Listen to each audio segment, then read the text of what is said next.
उत्तराखंड की ग्रीष्मकालीन राजधानी गैरसैंण में आज विधानसभा के बजट सत्र की शुरुआत राज्यपाल के अभिभाषण के साथ हुई। लेकिन सत्र के पहले ही दिन सदन का माहौल काफी गर्माता हुआ नजर आया। राज्यपाल के अभिभाषण के दौरान विपक्षी दलों ने जोरदार हंगामा और नारेबाजी की।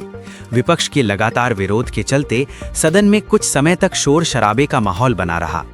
हालांकि हंगामे के बीच भी राज्यपाल ने अपना अभिभाषण जारी रखते हुए सरकार की नीतियों, विकास योजनाओं और आने वाले समय के रोड मैप को सदन के सामने रखा। राज्यपाल के अभिभाषण में प्रदेश में विकास कार्यों को गति देने, बुनियादी सुविधाओं के विस्तार और विभिन्न जन कल्याणकारी योजनाओं को आगे बढ़ाने की सरकार की प्रतिबद्धता दोहराई गई। वहीं सत्र के पहले ही दिन हुए हंगामे को लेकर सत्ता पक्ष ने विपक्ष पर गंभीर आरोप लगाए हैं।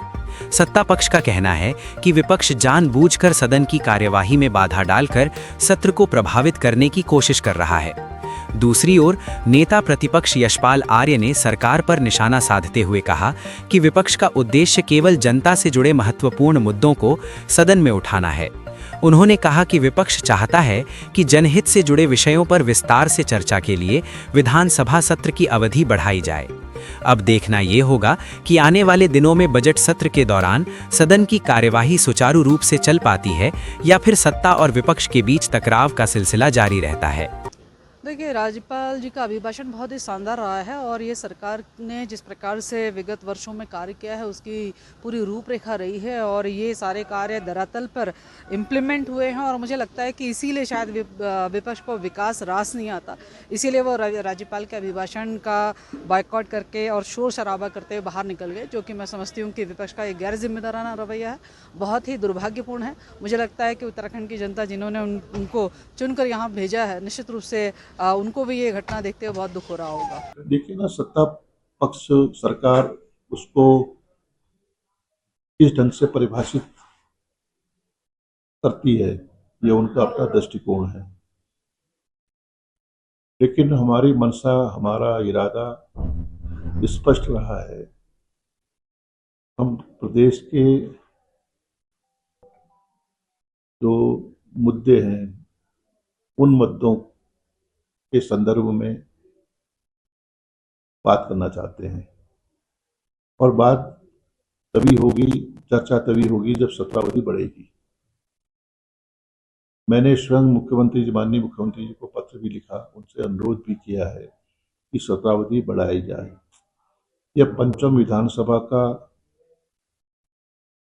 अंतिम सत्र कहिए, सामान्य बजट, अंतिम सामान्य बजट पेश होने जा रहा है और ये भी सच है कि सामान्य बजट आज प्रस्तुत किया जा रहा है।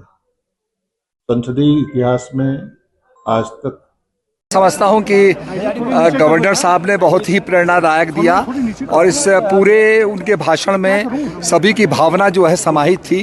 गांव वाले की, छोटे आदमी की, किसानों की सारी भावना को समाहित करते हुए हमारे गवर्नर साहब ने जो है अपना संकल्प पढ़ा और अपना अभिभाषण पढ़ा। और निश्चित रूप में विपक्ष तो विरोध करता ही है, वो रहे, उनको भी रहना चाहिए था क्योंकि उनके लिए भी बहुत कुछ कहा गया है इसमें। और मैं ये भी आग्रह करना चाहता हूं कि आगे इसको डेवलप करने के लिए, वाइब्रेंट इसको एक डेस्टिनेशन बनाने के लिए मैंने विधानसभा अध्यक्ष जी से प्रार्थना की है कि इसको टूरिज़्म को अगर ये मिल जाए तो हम इसको कॉर्पोरेट डेस्टिनेशन के रूप में डेवलप कर सकते हैं ताकि बड़े बड़े कॉर्पोरेट्स यहाँ करके मीटिंग कर सकें।